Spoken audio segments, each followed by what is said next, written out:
En ese día, en la orilla norte del mar de Galilea, Jesús vio que la gente tenía hambre y les pidió a sus apóstoles que miraran a su alrededor para ver qué tenían para comer. Andrés dijo: aquí hay un muchacho que tiene 5 panes de cebada y un par de pescados secos, pero ¿qué es eso para tanta gente? Nosotros miramos a nuestro alrededor y observamos los desafíos y problemas de nuestro mundo. Vemos los límites también de nuestras propias capacidades y hacemos la misma pregunta: ¿de qué sirven? ¿Cómo puede ser suficiente lo poco que tengo yo para hacer una diferencia positiva en esta situación? Pero Dios hace mucho con lo poco que tenemos. Lo que tenemos que hacer es esto: traer nuestros pocos panes y pescados, traerlos a Jesús y ponerlos en sus manos. Y por su poder y gracia, Él obrará milagros. Él transformará lo que traemos nosotros a la situación y alimentará a las personas. Jesús toma nuestros recursos aparentemente insuficientes y los multiplica milagrosamente mediante el poder de su gracia, y los utiliza para satisfacer las necesidades espirituales y materiales de nuestro pueblo. Eso es lo que el Señor ha hecho por miles de años y seguirá haciendo lo mismo. Y hoy es la primera jornada mundial de los abuelos y las personas mayores. El Papa Francisco ha declarado que la Iglesia observará este día todos los años el 4º domingo de julio. Y cada uno de nosotros, joven o ancianito, tiene algo que dar para la vida del mundo. A lo largo de los años de su ministerio, el Papa Francisco ha enseñado constantemente que debemos amar, respetar y celebrar a nuestros abuelos y ancianitos. Dice que todos debemos aprender lo importante que son los abrazos y las visitas para cada uno de nosotros. El Papa dice que nuestros mayores nos ayudan a custodiar nuestras raíces, a transmitir la fe a los jóvenes y a cuidar a los más pequeños. Dice que los ancianos que tienen fe son como árboles que siguen dando frutos por años y años. El Papa pide a los abuelos que transmitan la experiencia de la vida, la historia de una familia, la historia de la comunidad o incluso de un pueblo, para compartir con sencillez su sabiduría y su fe, que es el legado más precioso que puede haber, el don de la fe. El Papa dice que el futuro del mundo depende de un pacto entre jóvenes y ancianos, y eso es lo que él sugiere que hagamos todos: un pacto, una alianza entre las diferentes generaciones. El Papa Francisco ha enseñado muchas veces sobre el problema de la cultura del descarte. Dice que la cultura de descartar a los seres humanos hace mucho daño a nuestro mundo. En una cultura de usar y tirar, los ancianos a veces son considerados como una carga, un peso extra, un estorbo que hay que desechar.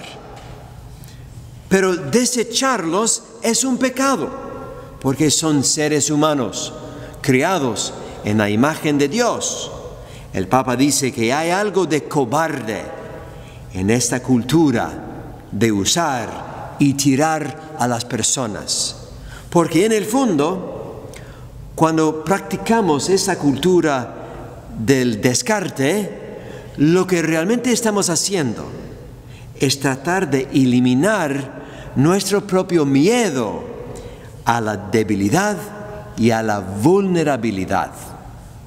El Papa Francisco da varios ejemplos de una cultura de usar y tirar. Sería, por ejemplo, explotar a los niños, o abandonar a los ancianos, o practicar la trata de personas, o tirar a los bebés por nacer. Es inhumano abusar o abandonar a los ancianos, del mismo modo que es inhumano abusar o abandonar a los niños. Es igualmente pecado. Los cristianos, junto con todas las personas de buena voluntad, estamos llamados a construir con paciencia una sociedad más acogedora, más humana, que no necesite descartar a los débiles de cuerpo o de mente. Al contrario, necesitamos una sociedad que mida su éxito en función de cómo se cuida a los más débiles y más vulnerables de la sociedad. Eso muestra el éxito de una cultura. El Papa dice que una sociedad que no cuida a los abuelos no tiene futuro. Un pueblo así pierde su memoria, pierde sus raíces. Necesitamos los unos a los otros. Nadie se salva solo. Y en la segunda lectura de esta misa, San Pablo las explica a los cristianos en Éfeso cuáles son las virtudes que deben tratar de vivir como cristianos del primer siglo. Los anima a vivir con humildad, con mansedumbre, con paciencia y con unidad de espíritu. Pablo dice que deben soportarse mutuamente con amor. Estas son las virtudes que los cristianos debemos vivir. Y nosotros también debemos vivir esas mismas virtudes en la forma en que tratamos a nuestros abuelos y a nuestros ancianos, con humildad, con gentileza, paciencia, mansedumbre, unidad de espíritu y soportándonos mutuamente con amor.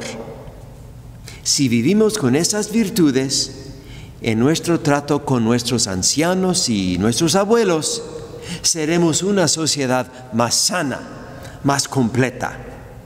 Tenemos una sola esperanza, un solo Señor, una sola fe, un solo bautismo, un solo Dios que está sobre todos nosotros, ancianos, jóvenes, niños y todos. Tenemos un solo Dios. Nuestras parroquias también pueden expresar este sentido de unidad de espíritu entre las generaciones en la manera de organizarse como parroquia. Podemos convertir nuestras parroquias en constructores de puentes intergeneracionales. Les doy 3 ejemplos. Primero, cuando los adultos jóvenes llevan la comunión a los ancianitos confinados en sus casas, pasan cosas muy bonitas. Y yo lo he visto en mi vida. Lo que pasa es que estos encuentros del ministro de comunión joven, trayendo la hostia a los ancianos en sus casas, en esos encuentros enriquecen tanto a los jóvenes como a los ancianos. Todos crecen en la fe. El segundo ejemplo es con el matrimonio y la preparación prematrimonial. Las parejas casadas mayores pueden ayudar y guiar a las parejas jóvenes, los que están recién comenzando su vida matrimonial. Y así, cuando pasa eso, los que tienen más experiencia con el matrimonio ayudan a formar a los nuevos matrimonios. Y eso ayuda muchísimo a las nuevas parejas a involucrarse más en la iglesia y a vivir más plenamente la fe católica. Mi tercer ejemplo es con nuestras organizaciones parroquiales, como por ejemplo los Caballeros de Colón, o el Consejo Pastoral, o el Consejo de Finanzas de la parroquia. Lo que pueden hacer es aprovechar tanto la energía de los miembros más jóvenes, como la sabiduría y la experiencia de los miembros más ancianos, los mayores, y así trabajan juntos en unidad de espíritu. Estos son simplemente 3 ejemplos de cómo la parroquia puede construir puentes entre las generaciones. Así debemos vivir como cristianos. En esta primera jornada mundial de los abuelos y las personas mayores, volvamos a comprometernos a visitar a los abuelos y a los ancianos. Comprometémonos a cuidarlos y celebrar los muchos dones y talentos que ellos tienen y que traen a nuestra sociedad. Que así sea.